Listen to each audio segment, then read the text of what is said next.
हरे कृष्णा। सनातन धर्म में एकादशी तिथि का विशेष महत्व होता है। हर महीने की कृष्ण पक्ष और शुक्ल पक्ष की एकादशी व्रत रखा जाता है जो भगवान विष्णु को समर्पित है। लेकिन सभी एकादशियों में निर्जला एकादशी सबसे महत्वपूर्ण मानी जाती है। पूरे एक साल की एकादशी के पुण्य के बराबर एक निर्जला एकादशी का व्रत रखने से उतना ही पुण्य मिलता है जितना निर्जला एकादशी का व्रत हर साल के ज्येष्ठ मास की शुक्ल पक्ष की एकादशी को रखा जाता है। निर्जला एकादशी को भीमसेन एकादशी भी कहा जाता है। इस दिन भगवान विष्णु और माता लक्ष्मी की विधि विधान से पूजा की जाती है और व्रत रखा जाता है।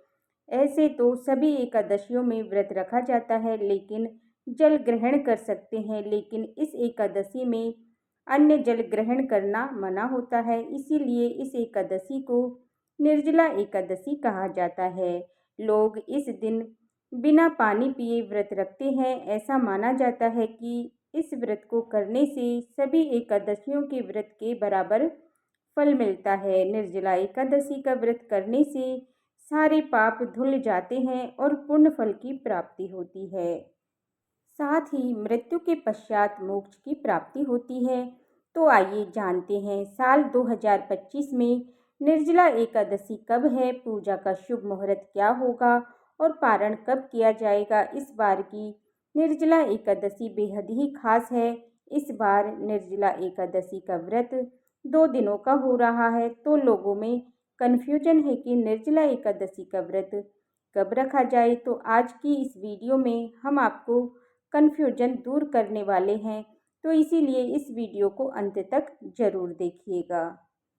अगर आपको जानकारी अच्छी लगे तो इस वीडियो को लाइक करके कमेंट बॉक्स में हरे कृष्णा अवश्य लिखिएगा। हिंदू पंचांग के अनुसार साल 2025 में निर्जला एकादशी का प्रारंभ 6 जून 2025 को देर रात्रि 2:15 पर होगा।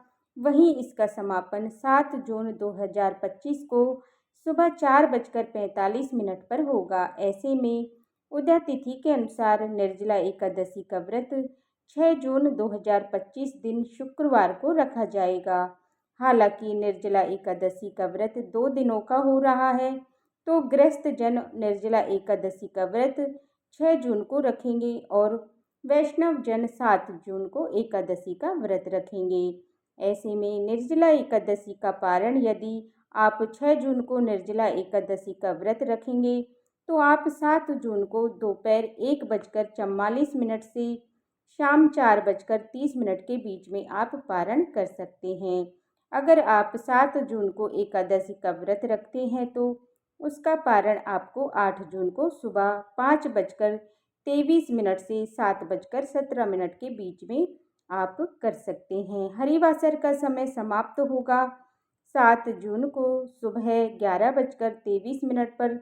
तो हरिवासर के समय पारण नहीं किया जाता है, तो इसीलिए आपको पारण दोपहर में करना है। निर्जला एकादशी के दिन भगवान विष्णु और माता लक्ष्मी की विधि विधान से पूजा करनी चाहिए। भगवान विष्णु को मौसमी फल और चरणामृत का भोग लगाना चाहिए। भोग में तुलसी दल अवश्य डालें। इसके साथ ही भगवान विष्णु की पूजा आराधना करें, आरती करें और भगवान विष्णु के मंत्र का जाप करें। उसके बाद एकादशी व्रत कथा पढ़ें या सुने और पूजा संपन्न करें। अंत में क्षमा याचना करना ना भूलें। अन्न और जल का दान करें। निर्जला एकादशी के दिन व्रत और पूजा और दान करने से मोक्ष की प्राप्ति होती है और सभी पाप नष्ट हो जाते हैं। भगवान विष्णु आपकी सभी मनोकामनाओं को पूर्ण करते हैं। यदि आप पूरी साल कोई व्रत नहीं रखते हैं तो आपको निर्जला एकादशी का व्रत जरूर रखना चाहिए। उस दिन जल अन्न दान करना चाहिए। इस व्रत को करने से आपकी सभी मनोकामनाएं पूर्ण होती हैं और साल के सभी 24 एकादशियों के व्रत के बराबर फल सिर्फ निर्जला एकादशी का व्रत रखने से उसका पुण्य प्राप्त होता है। तो ये थी आज की वीडियो की जानकारी। अगर आपको जानकारी अच्छी लगी हो तो वीडियो को लाइक करें और चैनल को सब्सक्राइब करें। ऐसी और जानकारियाँ प्राप्त करने के लिए हमारे चैनल को बेल आइकन बटन दबाकर प्रेस करें, जिससे कि हर वीडियो का नोटिफिकेशन आप सभी को समय पर मिलता रहे। राधे राधे, हरे कृष्णा।